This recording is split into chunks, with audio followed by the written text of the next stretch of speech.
अस्सलाम वालेकुम and a very good morning Lahore. आज की खूबसूरत सुबह की बहुत सी चाहतों, मुस्कुराहटों, मोहब्बतों के साथ मैं हूँ रुखमा इरफान मलिक और आप सबको आज के शो में वेलकम करती हूँ। सो व्यूअर्स, शो के आगाज़ में सबसे पहले ज़रा मौसम का हाल अहवाल जान लें कि आज मौसम कैसा रहेगा। स्पेशली अगर हम लाहौर की बात करें या आइंदा 24 घंटों के दौरान मौसम कैसा रहेगा, इसके लिए हमारे कॉरेस्पॉन्डेंट हाफिज़ महबूब हमारे साथ मौजूद हैं। सो हाफिज़ महबूब, बताइएगा आज कैसा रहने वाला है लाहौर का मौसम और क्या कोई बारिश की प्रेडिक्शन है या नहीं? हाँ जी, बिल्कुल। बात की जाए लाहौर शहर के मौसम की तो इस वक्त जो है वो सूरज अपनी आबोताब के साथ जारी है। महकमा मौसमियात के मुताबिक आज लाहौर का ज़्यादा से ज़्यादा दर्जा हरारत जो है वो 34 डिग्री सेंटीग्रेड रहने का इम्कान है, जबकि कम से कम जो है वो 21 डिग्री सेंटीग्रेड रहने का इम्कान ज़ाहिर किया गया है। हवा में नमी का तनासुब जो है वो 34% रिकॉर्ड किया गया है, जबकि हवाएँ जो हैं वो 4 किलोमीटर फ़ी घंटा की रफ्तार से जो है वो चल रही हैं।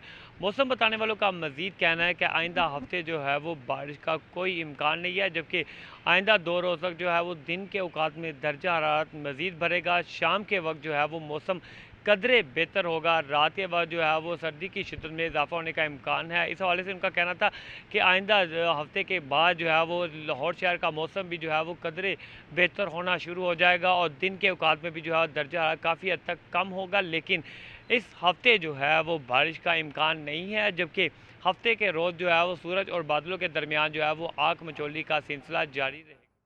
थैंक यू सो मच हाफिज़ महबूब, हमें वेदर के हवाले से अपडेट कर रहे थे। और व्यूअर्स, आप भी डिसअपॉइंट होंगे ऑब्वियसली मेरी तरह कि अभी बारिशों की कोई प्रेडिक्शन नहीं है, बल्कि दोपहर के औकात में मौसम जो है वो ज़्यादा गर्म भी रहेगा, खुश्क भी रहेगा। लेकिन यस, रात के औकात में हमें खुनकी जो है प्लेजेंट मौसम जो है वो हमें देखने को मिलेगा। अच्छा, मूविंग ऑन, आज की टॉप स्टोरीज़ की तरफ आएंगे। सबसे पहले मैं आपके साथ शेयर ये करना चाहूँगी, बेसिकली स्टोरी तो अमेरिका से है, लेकिन अगर हम पाकिस्तान की भी बात करें तो यहाँ पर हमारे जो स्टूडेंट्स हैं बहुत ज़्यादा सोशल मीडिया, टिकटॉक का, स्नैक वीडियो और इस किस्म की जो मुख्तलिफ ऐप्स हैं उनका इस्तेमाल करते हैं। और कभी कभी ऐसे होता है कि बहुत ही अजीबो गरीब किस्म का कंटेंट जो है वो शेयर किया जाता है। आपको याद होगा माजी में भी पंजाब पुलिस की अगर हम बात करें, सो पंजाब पुलिस के कुछ एहलकारों की जानिब से वीडियोस कुछ अपनी बनाई गई थी और वर्दी में वो मलबूस थे। और वीडियो जब बनाई गई और जब वीडियो सोशल मीडिया पे वायरल हुई तो लोगों की जानिब से तनकीद भी की गई और उन एहलकारों को बरतरफ भी किया गया। ऐसा ही एक वाक़या अमेरिका में पेश आया, लेकिन वहाँ पर पुलिस एहलकार नहीं बल्कि कुछ स्टूडेंट्स थे। एक स्टूडेंट की इसमें से स्कॉलरशिप थी, लेकिन स्टूडेंट ने जब अपने कॉलेज से जब ऑफ हुआ उसके बाद घर आई और उसके बाद एक वीडियो जो थी वो बनाकर सोशल मीडिया पर लगा दी, टिकटॉक पर लगा दी और वायरल हो गई। जब उसके प्रिंसिपल ने, जो उस इंस्टीट्यूट के प्रिंसिपल थे, उन्होंने ये वीडियो देखी, सो वो बहुत ज़्यादा डिसअपॉइंट हुए और उनका ये कहना था कि बड़ी ये नाजेबा किस्म की, वल्गर किस्म की ये वीडियो है जिसके बाइस इस स्टूडेंट की स्कॉलरशिप मनसूख कर दी गई। तो ये एक अच्छी चीज़ है, मतलब बच्चों को पता होना चाहिए कि आपकी बाउंड्रीज़ क्या हैं, आपके लिमिट्स क्या हैं, और आप सोशल मीडिया का भी इस्तेमाल करें, ऐप्स का भी इस्तेमाल करें, लेकिन इस किस्म का कंटेंट जो कि देखने में ही अच्छा ना लग रहा हो या जो वल्गर किस्म का हो वो अवॉइड करना चाहिए। सो आई थिंक कि पनिशमेंट के लिए ये चीज़ें जो हैं वो लाजमी तौर पर होनी चाहिए। अच्छा, इसी के साथ अगली स्टोरी की तरफ आएंगे और सिंगापुर की यहाँ पर अगर हम बात करें तो सिंगापुर के बारे में आप सब जानते होंगे। It's a very small country with population of maximum 60 lakh people. वहाँ की हुकूमत ये कोशिश करती है कि हमारे यहाँ पर गाड़ियों की बहुतात ना हो और ट्रैफिक के मसाइल आने वाले वक्त में पैदा ना हो। इसके लिए गाड़ियों की कीमतों को जो है वो पर लग चुके हैं। पहले सिंगापुर में ये होता था कि अगर आपने कोई गाड़ी लेनी है तो उससे पहले you will have to get the certificate. वो सर्टिफिकेट की जो कॉस्ट थी वो तकरीबन 30 से 40 लाख रुपए पाकिस्तानी बनती थी। अब इसको 3 से 4 गुना बढ़ा दिया गया है और इस सर्टिफिकेट की कीमत को 3 करोड़ रुपए पाकिस्तानी इसको कर दिया गया है, just because of the reason कि लोगों में गाड़ियां रखने का रुझान, इसको कम किया जा सके ताकि ट्रैफिक के मसाइल जो हैं वो पैदा ना हों। सो ऐसा भी होता है। और हमारे यहाँ पर अगर हम बात करें, इन्फ्लेशन भी बहुत ज़्यादा है, पोल्यूशन भी बहुत ज़्यादा है, वैसे भी मसाइल बहुत ज़्यादा हैं, लेकिन आप सड़कों पर निकलें तो आपको लगेगा ही नहीं कि हम एक ऐसे मुल्क में रहते हैं जो कि एक तरक्की पजीर मुल्क है और वहाँ पर ट्रैफिक के इतने मसाइल हैं। लेकिन अच्छी बात है, सिंगापुर की यहाँ पर स्टोरी हम आपके साथ शेयर करना चाह रहे थे। अभी हम शो में एक ब्रेक शामिल करेंगे, ब्रेक के बाद वापस आएंगे और आज के शो का बाकायदा आगाज़ करेंगे। Stay with us and good morning. Welcome back after the break. और व्यूअर्स, आज के शो के हाइलाइट्स आपके साथ शेयर करना चाहूँगी। आज शो में सबसे पहले हम बात करेंगे आर्थराइटिस पर, क्योंकि आज दुनिया भर में आर्थराइटिस का आलमी दिन मनाया जा रहा है। इसके साथ साथ आगे बढ़ते हुए शो में आज हमने बात करनी है इंटीरियर डिज़ाइनिंग में ट्रेंडिंग कलर स्कीम इस वक्त क्या है और किन रंगों का इंतखाब घरों को खूबसूरत बना सकता है। इसके साथ साथ हम सियासी मैदान से भी खबर शामिल करेंगे। मुस्लिम लीग नून के कायद नवाज शरीफ की वतन वापसी का सफ़र शुरू हो चुका है और लंदन से सऊदी अरब के लिए वो रवाना हो चुके हैं। अच्छा जी, इसके साथ मज़ीद आगे बढ़ेंगे। PHA शहर रे लाहौर को खूबसूरत और स्मोक फ्री बनाने के लिए कोशा है और कौन से इनिशिएटिव्स और प्रोजेक्ट्स ऐसे हैं जिन पर इस वक्त PHA जो है वो काम कर रहा है। आखिर में पिंक रिबन पाकिस्तान की जानिब से ब्रेस्ट कैंसर अवेयरनेस कैंपेन की जा रही है, इस पर भी आज बात करेंगे। So right now we are having our health and fitness segment, जिसमें आज हमने बात करनी है आर्थराइटिस पर, क्योंकि आज 12 अक्टूबर है और आर्थराइटिस का इंटरनेशनल डे जो है वो आलमी सतह पर जो है ऑब्वियसली सेलिब्रेट पूरी दुनिया में इसको मनाया जा रहा है, ना सिर्फ पाकिस्तान बल्कि पूरी दुनिया में। अच्छा, जब हम आर्थराइटिस की बात करते हैं so normally it has been observed कि जो आर्थराइटिस है वो ख़वातीन में इसकी रेशो ज़्यादा है और मर्दों में इसकी रेशो कम है, स्पेशली जब हम रूमेटॉइड आर्थराइटिस की बात करते हैं। अच्छा, इसके साथ साथ एक और बहुत इंपॉर्टेंट चीज़ है कि जब हम आर्थराइटिस की बात करते हैं बेसिकली ये प्रॉब्लम क्या है। सो आपके जोड़ों की तकलीफ़ इसमें आपको होती है। जो जोड़ होते हैं उनमें इन्फ्लेमेशन, स्वेलिंग हो जाती है, सूजन हो जाती है, जिसकी वजह से तकलीफ़ का सामना करना पड़ता है और अगर इसका बर वक्त इलाज ना करवाया जाए सो ये मज़ीद बहुत से कॉम्प्लिकेशंस को जन्म दे सकता है। सो इसी पर ही आज हम बात करेंगे कि इसके साइंस एंड सिम्टम्स क्या है, ख़ुद को आर्थराइटिस से महफूज कैसे रखा जा सकता है। हमारे साथ इस वक्त orthopedic surgeon doctor Parvez Iqbal इस वक्त शो में मौजूद हैं। डॉक्टर साहब, thank you so much for joining us in our show. So सबसे पहले, how would you define arthritis? क्या क्या प्रॉब्लम आर्थराइटिस में किसी भी पेशेंट को आते हैं normally? Arthritis basically inflammation of synovial joints होती है, यानी बॉडी में कई किस्म के जॉइंट्स हैं, लेकिन जो बड़े जॉइंट्स हैं जिनमें रेंज ऑफ मूवमेंट ज़्यादा है वो सारे साइनोवियल हैं, क्योंकि उनकी मेम्ब्रेन होती है, एक साइनोवियल मेम्ब्रेन उसके अंदर, जिसकी वजह से उसकी लुब्रिकेशन का एक बड़ा एलेबोरेट सिस्टम होता है ताकि वो कभी भी फ्रिक्शन उसके अंदर डेवलप ना हो और पूरी लाइफ वो चल सके। तो आर्थराइटिस में मैकेनिज़्म ऐसे ट्रिगर होता है कि वही साइनोवियल मेम्ब्रेन जो कि उसकी स्मूथ फंक्शनिंग के लिए होनी चाहिए, वो दरमियान में उसमें इन्फ्लेमेशन हो जाती है, सोजिश हो जाती है और वहाँ से ऐसा फ्लूइड एक्सक्रीट होता है जो जॉइंट को डिस्ट्रॉय करना शुरू कर देता है बजाय उसको लुब्रिकेट करने के। तो उसके साथ स्वेलिंग होती है पेशेंट के जॉइंट्स में और उसके मसल्स जो हैं वो उसके वेस्टिंग शुरू हो जाती है, रेंज ऑफ मूवमेंट जो है वो रिस्ट्रिक्ट हो जाती है, चलने में मुश्किल होती है और लेटर ऑन अगर इलाज ना कराया जाए तो डिफॉर्मिटीज़ डेवलप हो जाती हैं हाथों में और पैरों में और हिप्स में और नी में। हाथों के जहाँ पर भी हमारी बॉडी के जोड़ हैं, जॉइंट्स हैं, वो इससे मुतासर होते हैं। जी बिल्कुल। कोहनियों में भी ये चीज़ आ सकती है। जी, उंगलियों में इस किस्म की डिफॉर्मिटीज़ जैसे ये है या इस तरह से, ये लेटर ऑन इस तरह हो जाता है, बाद इस तरह से, बाद और पेशेंट पूरी तरह मुट्ठी बंद नहीं कर सकता, ग्रिप चाहे ग्रिप खत्म हो जाती है, ग्रिप चलने में बड़ा प्रॉब्लम हो जाता है। ये आर्थराइटिस या इन्फ्लेमेशन ऑफ जॉइंट्स जो है ये हमारे मुख्तलिफ बॉडी ऑर्गन्स को किस तरह मुतासर करती है, यानी उनकी फंक्शनिंग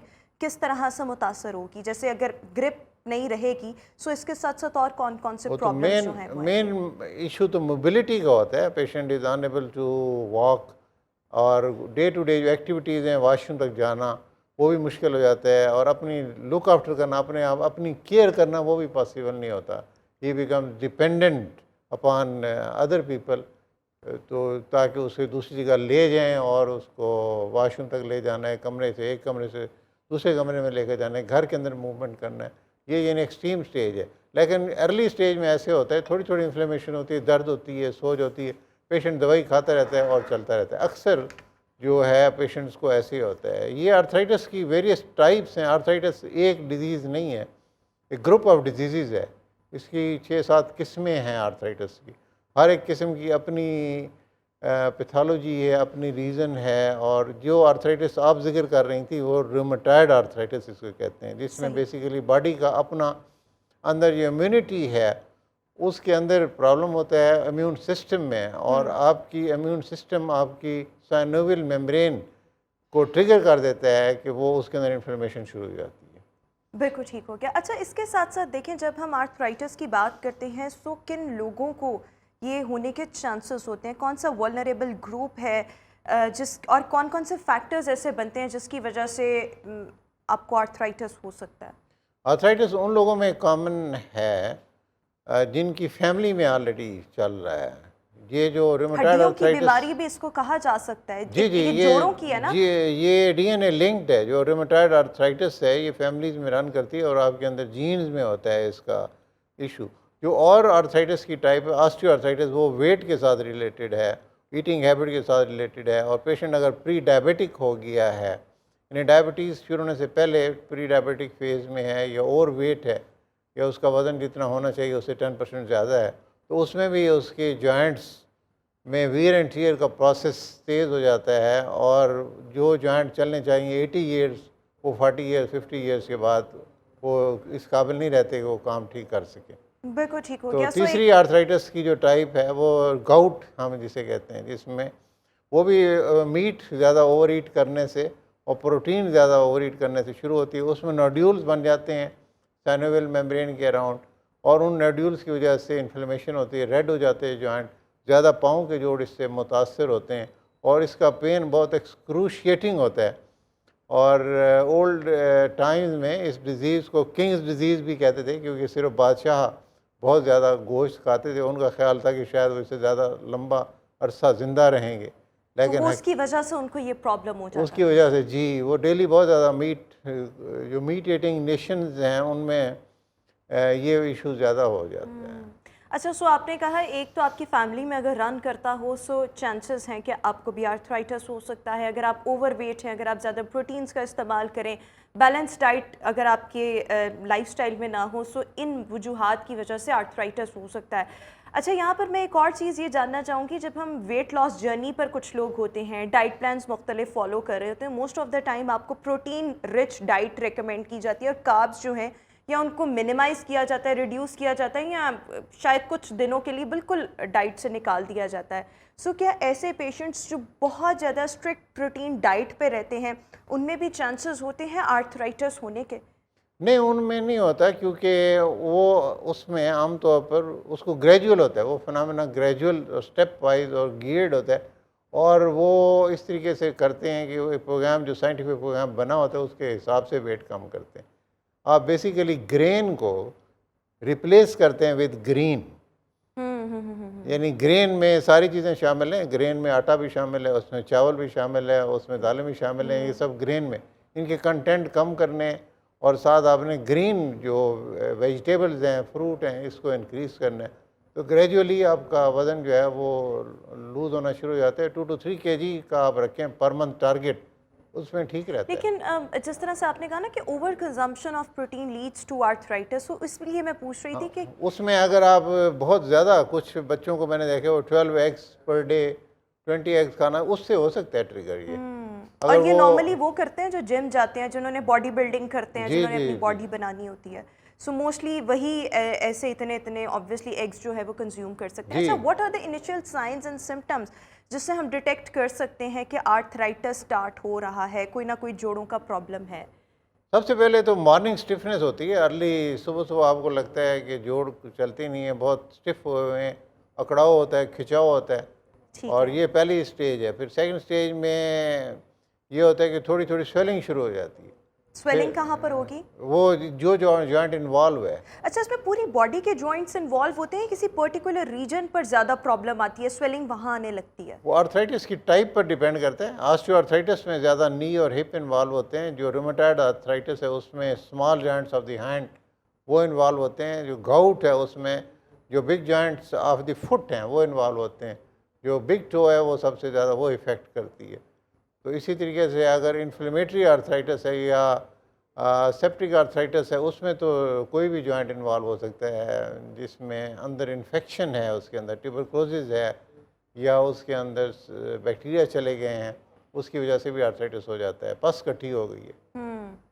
उसमें भी सिम्टम्स यही होते हैं कि स्वेलिंग होती है, पेन होता है और वो एब्सेस की कलेक्शन होती है, उसको एस्पिरेट करते हैं, एंटीबायोटिक देते हैं, वो भी ठीक हो जाता अच्छा है। ये तो आपने साइंस एंड सिम्टम्स बता दिए, कौन सा एज ग्रुप ऐसा है जो सबसे ज़्यादा इससे मुतासर हो सकता है?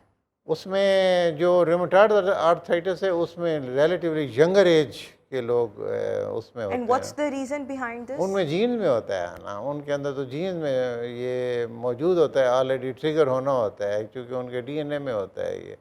और जो आर्थराइटिस गाउट का है वो लेटर एज में, आफ्टर 40 या आफ्टर 50, ऑस्टियोआर्थराइटिस आफ्टर 60 यूजुअली। तो एज के हिसाब से उसकी अच्छा वैसे आपको प्रेजेंटेशन लगता है। है आपने अपनी प्रैक्टिस में ऐसे देखा है कि लोग कभी कभी इसको सीरियस नहीं ले रहे होते? क्योंकि मैं अपने इर्द गिर्द अगर एल्डरली ग्रुप की बात करूं, सो अगर उनके जोड़ों में दर्द है तो वो कहते रहते हैं अच्छा जोड़ों में दर्द है, हमसे नमाज नहीं पढ़ी जाती, अच्छा चलो बैठ के नमाज नहीं पढ़ी जाती तो हम खड़े होकर नमाज नहीं पढ़ी जाती तो हम कुर्सी पर बैठ के नमाज पढ़ लें, यानी उसके ऑल्टरनेटिव्स खुद ही से वो कर लेते हैं बजाय इसके कि डॉक्टर पे जाएं। और वो सोच लेते हैं कि शायद ये विद एजिंग हमें जोड़ों में दर्द होनी थी। सो लोग जो है इसको शुरू में इतना सीरियस नहीं लेते। डू यू थिंक ऐसा होता है पाकिस्तान में स्पेशली? बिल्कुल सारी दुनिया में होता है। उसमें ये होता है कि they try to live with pain and they learn to live with pain. Everybody has to learn to live with pain. और दूसरी बात ये है कि जो लाइफस्टाइल मॉडिफिकेशन करते हैं वो भी हम खुद भी रिकमेंड करते हैं कि वो मोमेंट जो ज़्यादा पेनफुल है उनको आप अवॉइड करें। मसलन अत्तहियात की पोजीशन में अगर नमाज आपसे नहीं पढ़ी जा रही तो आप कुर्सी पर बैठ कर नमाज पढ़ें। और अगर जो है बहुत सीढ़ियाँ चढ़ते हुए प्रॉब्लम होता है तो आप सीढ़ियों को अवॉइड करें। कोशिश करें अगर ऊपर नीचे जाना है, ऊपर के फ्लोर पर दिन में कई दफ़ा जाने की बजाय 2-3 दफ़ा चले जाएं। उससे जो लोड है जॉइंट पर वो कम हो जाता है और फ्रिक्शन कम होती है, इन्फ्लेमेशन का प्रोसेस भी कम हो जाता है। यानी कि आप कहते हैं, यानी रिकमेंडेड है कि अगर आपको किसी पोजीशन में प्रॉब्लम हो रही है then you must avoid it ताकि सिचुएशन ट्रिगर ना करे। अच्छा हमारे साथ एक लाइव कॉलर है अहमद जी। अस्सलाम वालेकुम अहमद, क्या पूछना चाहेंगे आप? ये ना मेरे ना काफ़ी ना 3 से 4 साल हो गए हैं, पाँव में दर्द होती है, पूरी टांग में ही समझ लेके। ये दर्द कभी घूम के इधर वाली साइड पर आ जाती है, कभी इधर वाली आ जाती है। तो में चलने फिरने में ना डॉक्टर साहब आप कोई सवाल पूछना चाहते हैं? आपको आवाज़ आ रही है? नहीं, ये मैं कह रहे समझ हैं नहीं कॉलर, आई। ये कह रहे हैं जी जी। कि मेरे एक पाँव में तकलीफ़ है बल्कि पूरी टांग में तकलीफ़ है पिछले 4 साल से, और मेरी मूवमेंट जो है वो इजी मूवमेंट नहीं है, मुझे चलने फिरने में भी दुश्वारी होती है। आप कोई सवाल पूछना हाँ चाहेंगे? नहीं, उसमें टांगें सो जाती हैं, टांग में जो है आपको नमनेस भी है, सो जाती है टांग। नहीं सो ही नहीं रहती। वैसे ना उठते हैं तो ऐसा लगता है कि जैसे टूट ही गई है, चला ही नहीं जाता, झटका लगता है बहुत हैवी किस्म का। नहीं, आपको एग्जामिन करना पड़ेगा। पहले आप तशरीफ़ लाएं, किसी भी डॉक्टर को चेक कराएं, वो आपको एग्जामिन करेंगे क्योंकि इसमें बहुत सारी चीज़ें देखनी पड़ेंगी कि बैक एक स्टार्ट कहाँ से हो रहा है और क्यों हो रहा है। टांग की दर्द है। जी, टांग की दर्द तो बैक की वजह से भी होती है ना, तो हो सकता है कि आपको शैटिका हो। शैटिका भी इस तरह बात प्रेजेंट करता है कि प्रॉब्लम बैक में होती है लेकिन रेडिएट पेन लेग में करती है, तो पेशेंट को तो लेग में पेन होती है, नमनेस भी लेग में होती है, तो पेशेंट को फील होता है लेग में प्रॉब्लम। और मैं हैरान हूँ कि thank you so much Ahmed for calling us. आपके लिए रिकमेंडेड यही है कि पहले आप किसी डॉक्टर से अपना पूरा मुआयना करवाएं। मैं हैरान हूँ कि 3-4 साल आप कैसे इस तकलीफ़ को बर्दाश्त करें, और आजकल का तो ये वक्त ही नहीं है कि आप छोटी सी भी चीज़ को उसको लेट गो करें, इग्नोर करें। कोई भी हेल्थ इशू आता है फ़ौरन उसको दिखाना चाहिए। एनी हाउ डॉक्टर साहब, हम ये बात कर रहे थे मतलब जीन्स में और यंग बच्चों में ज़्यादा होता है, यंगस्टर्स में ज़्यादा आर्थराइटिस देखने में आता है जिनके जीन्स में होता है। इसके अलावा आपने कहा जो गाउट है वो एल्डरली ग्रुप में जी, होता है, 50+। 50+ में होता है। अच्छा हमारे साथ एक और लाइव कॉलर हैं जी। अस्सलाम वालेकुम महनाज।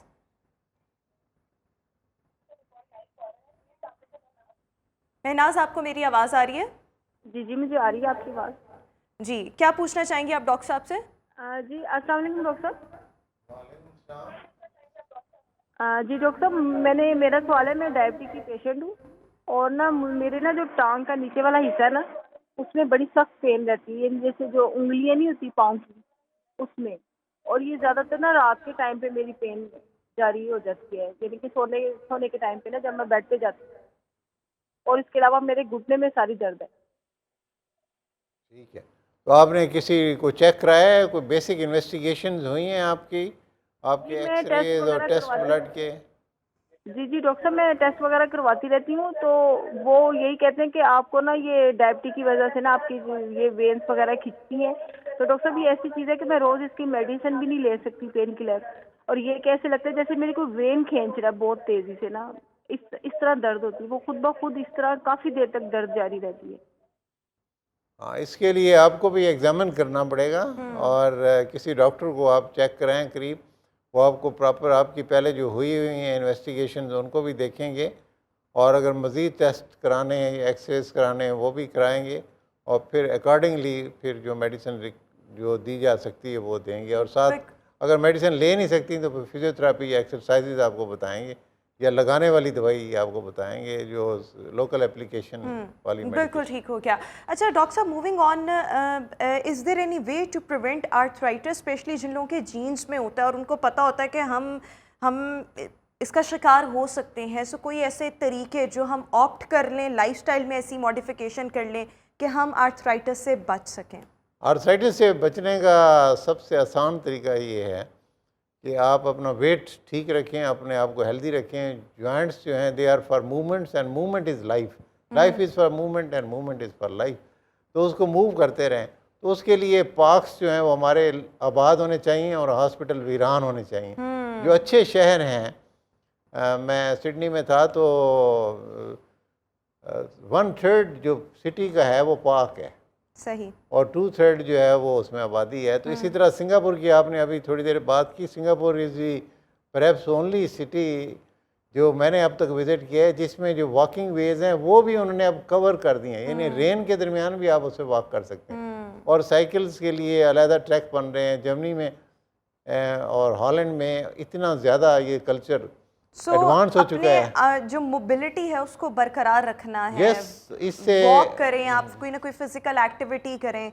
और डेफिनेटली हम लोग तो इतने वो लेविश लाइफस्टाइल के आदी हो गए हैं, आसानियों के आदी हो गए हैं कि मूवमेंट करना तो बहुत दोभर लगता है। करीब भी जाना हो तो उसके लिए भी हम अपनी गाड़ियाँ या कोई ना कोई कन्वेंस निकाल रहे होते हैं। सो यस, एक तो इसमें आपने कहा कि मोबिलिटी बहुत ज़्यादा ज़रूरी है, फिजिकल एक्टिविटी का होना, बैलेंस्ड डाइट का होना, ये तमाम चीज़ें बहुत ज़रूरी है। इसके अलावा कोई चीज़ें आप क्विकली सजेस्ट करना चाहें, because I have to conclude. उसमें अपना वेट वॉच करें, वेट को ना बढ़ने दें। लाहौर की आबादी 40% जो एडल्ट पॉपुलेशन है इट इज़ प्री डायबिटिक और डायबिटिक।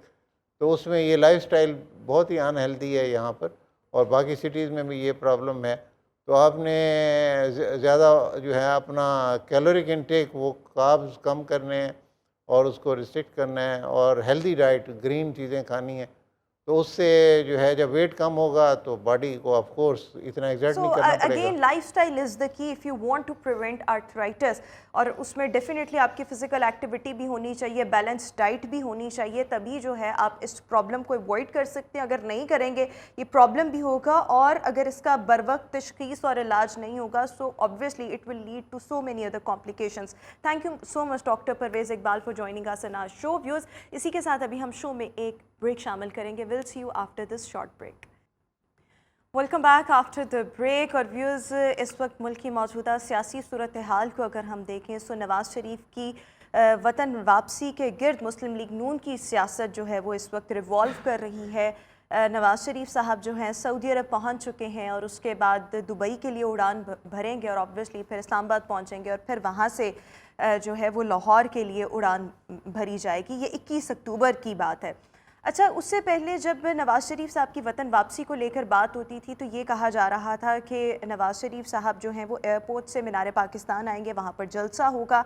लेकिन अब थोड़ा सा प्लान इस अंदाज में तब्दील किया गया है कि नवाज़ शरीफ साहब जो हैं वो हेलीकॉप्टर के ज़रिए जो है वो मीनार पाकिस्तान पहुंचेंगे, जिसके हवाले से कुछ लोगों का ख़याल ये है कि शायद मुस्लिम लीग नून इस हवाले से थोड़ा सा खौफ का शिकार है कि लोग नहीं निकलेंगे। और स्पेशली अगर हम पिछले 16 माह की कारकर्दगी देखें और महंगाई देखें तो लोग इस वक्त मुस्लिम लीग नून का अपना वोटर सपोर्टर इनसे काफ़ी ज़्यादा नाराज़ है। सो दैट इज़ वाई ये थोड़ा सा प्लान चेंज किया गया और अब हेलीकॉप्टर के ज़रिए जो है वो वहाँ पर जाया जाएगा। इसके साथ साथ एक और बहुत इंपॉर्टेंट चीज़ कि सैफुल मुलूक खोखर साहब ने तो एक जलसा किया जिसको मुस्लिम लीग नून के स्टैंडर्ड्स के मुताबिक एक अच्छा जलसा कंसिडर किया जा रहा था, लेकिन उसके साथ साथ जो राना मशहूद ने अपने हलके में जलसा करना था या ख्वाजा साद रफ़ीक ने, वो जो है उसको जो है वो मौखर कर दिया गया है, जिसके लिए कहा जा रहा है कि शायद वो इतना अच्छा पावर शो नहीं कर सकेंगे और इस चीज़ को अवॉइड करने के लिए इस वक्त नून लीग जो है वो इससे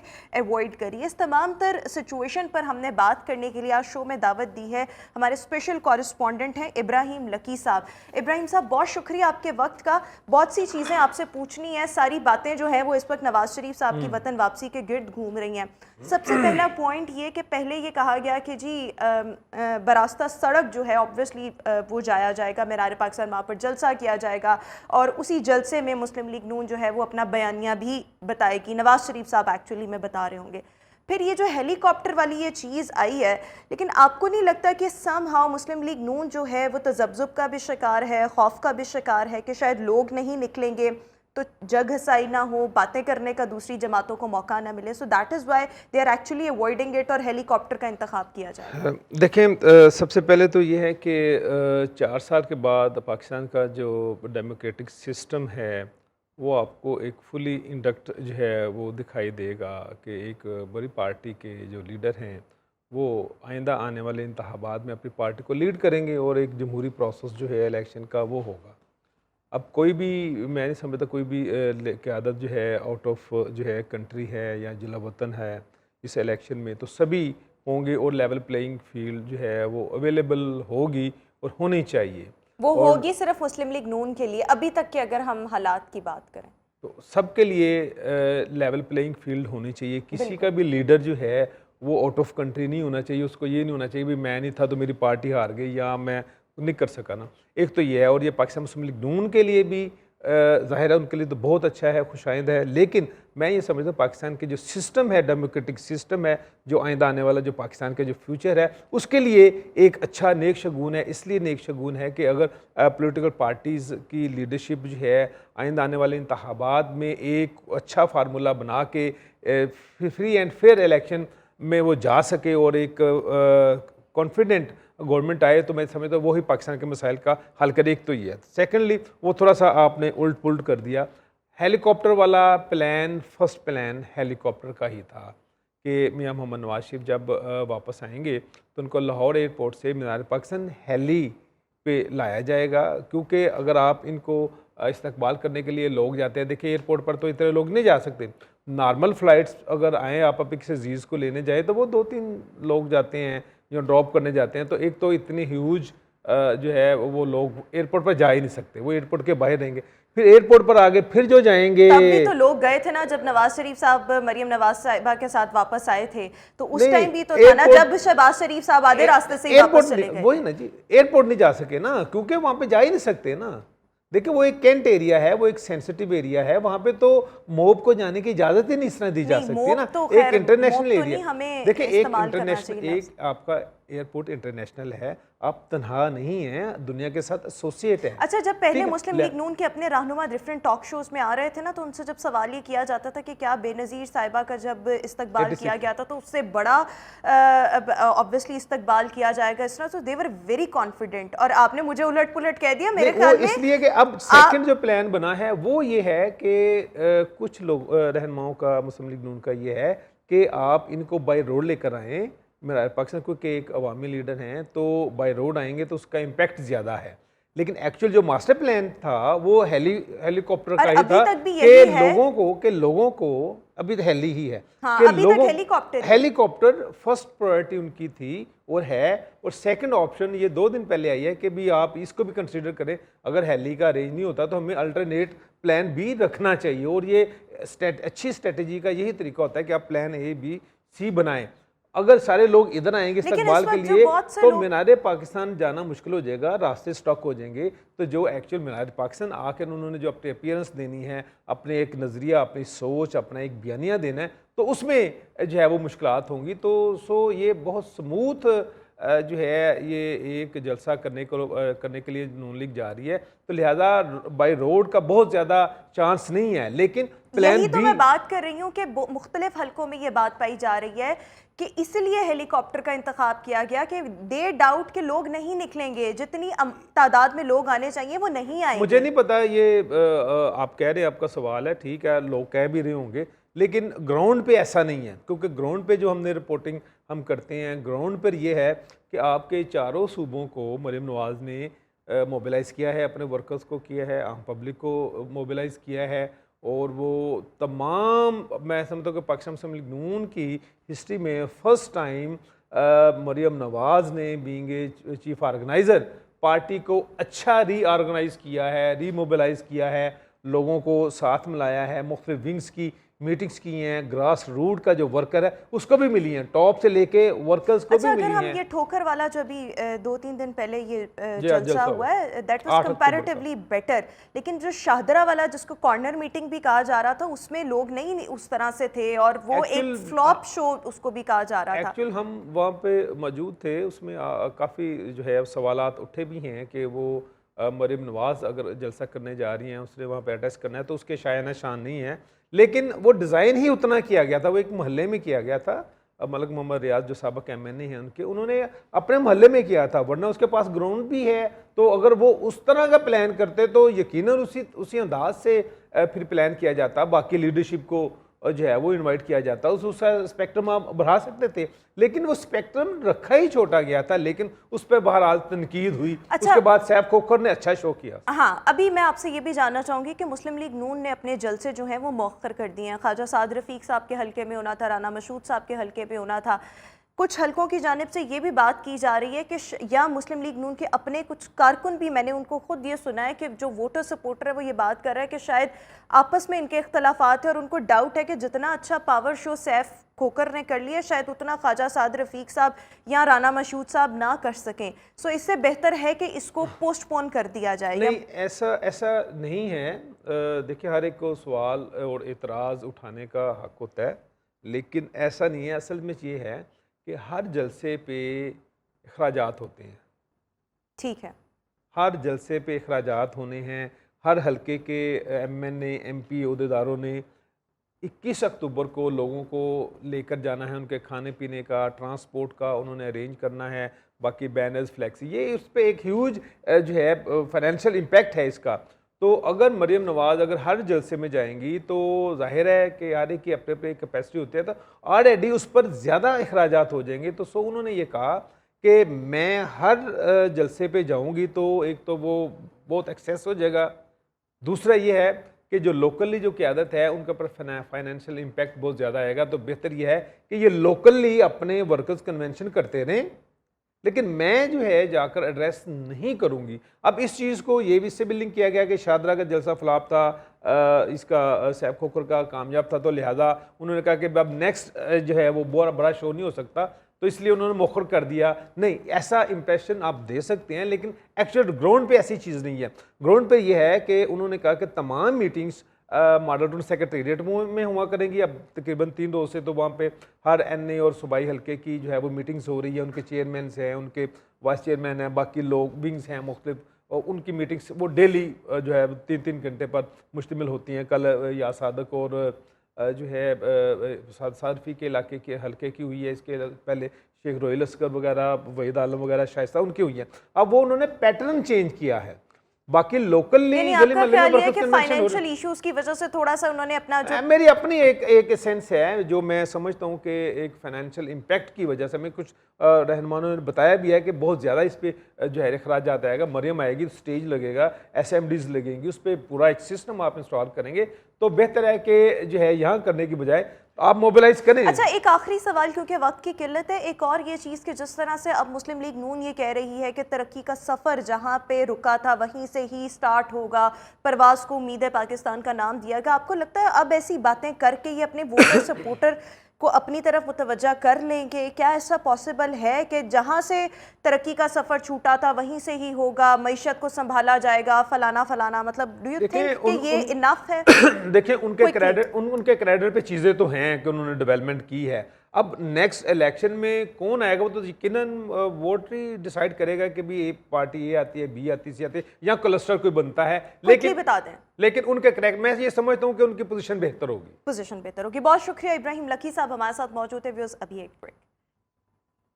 welcome back after the break. और व्यूअर्स, जब हम जिंदगी के किसी भी पहलू की बात करते हैं, किसी भी चीज़ की बात करते हैं, हर चीज़ जो है वो रंगों के बिना अधूरी है। जिस चीज़ में रंग नहीं होते वो बड़ी जो है वो बेरौनक सी लग रही होती है। सो यस, रंगों का हमारी ज़िंदगी में बहुत अहम किरदार है। और इसी तरीके से अगर हम अपनी मुख्तलिफ़ चीज़ों की बात करें, लिबास की बात करें, ज्वेलरी की बात करें, जूतों की बात करें, घरों की बात करें, घरों के इंटीरियर की बात करें, हर चीज़ में रंगों का बड़ा अहम किरदार है। अगर रंग अच्छे होते हैं सो ऑब्वियसली वो चीज़ें, या आप ख़ुद भी हैं, आपकी पर्सनालिटी भी है, वो खिल उठती है। अच्छा जी, रंगों की जहाँ पर हम बात कर रहे हैं और जब हम घर के इंटीरियर की बात करते हैं, सो किसी भी घर के इंटीरियर डिज़ाइनिंग की जब हम बात करते हैं सो उसमें रंगों का बहुत इम्पॉर्टेंट जो है वो रोल होता है।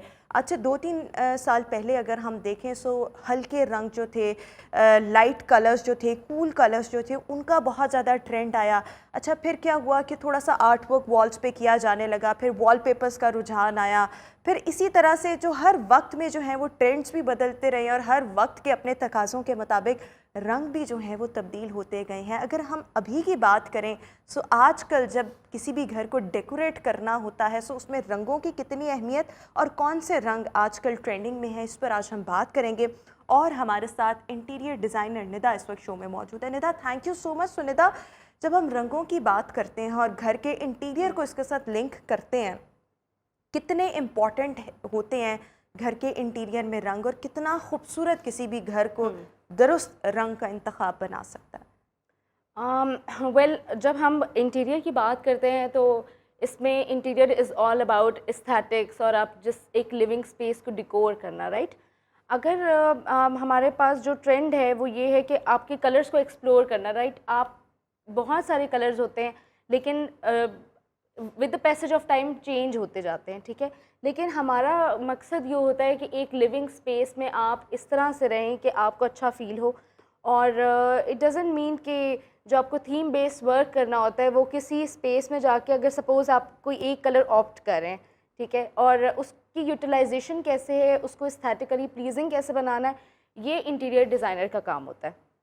और इसके अलावा ये है कि टाइम टू टाइम ये चीज़ें ट्रेंड में चेंज होती रहती हैं। लेकिन अब जो कलर्स हैं वो आप जब बाहर जाते हैं और आप आप एक हेक्टिक रूटीन से घर वापस आते हैं तो आपको एक कलर्स जो है ना वो आपको एक एनर्जी प्रोवाइड करते हैं, ठीक है। तो वो इस चीज़ को हम लेके उस चीज़ को मद्देनज़र रखते हैं और फिर हम जब इंटीरियर कंसल्टेंसी प्रोवाइड करते हैं तो कलर्स कॉम्बिनेशंस बनाने से पहले क्लाइंट की रिक्वायरमेंट भी पूछी जाती है। यानी कि क्लाइंट जो आपको कहेगा उसके मुताबिक आप उसको सजेस्ट भी कर रहे होंगे। लेकिन जब हम इंटीरियर डिज़ाइनिंग की बात करते हैं so colour has its role in it, right. उसमें कलर्स जो हैं ऑब्वियसली आपने जिस तरह से कहा कि कभी कभी कुछ कलर्स जो हैं वो आपको एनर्जी दे रहे होते हैं, सूदिंग इफेक्ट दे रहे होते हैं, पीस की अलामत भी होती है, जैसे वाइट कलर की अगर हम बात करें।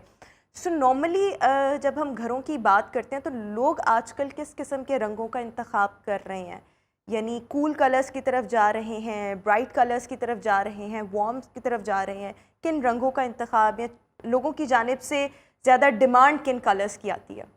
अच्छा, ये इसमें डिफरेंट माइंडसेट्स हैं लोगों के। जब हम एक स्पेस को डिकोर करने लगते हैं तो बहुत सारे ऐसे मेरे क्लाइंट्स हैं जो कहते हैं नहीं हमें तो वो कलर्स नहीं चाहिए, और हमें क्योंकि वो स्पेनिश हाउस में जा रहे होते हैं उनको क्लासिकल एक थीम चाहिए होती है, तो क्लासिकल में आप बहुत सारे कलर्स को नहीं ऐड कर रहे होते।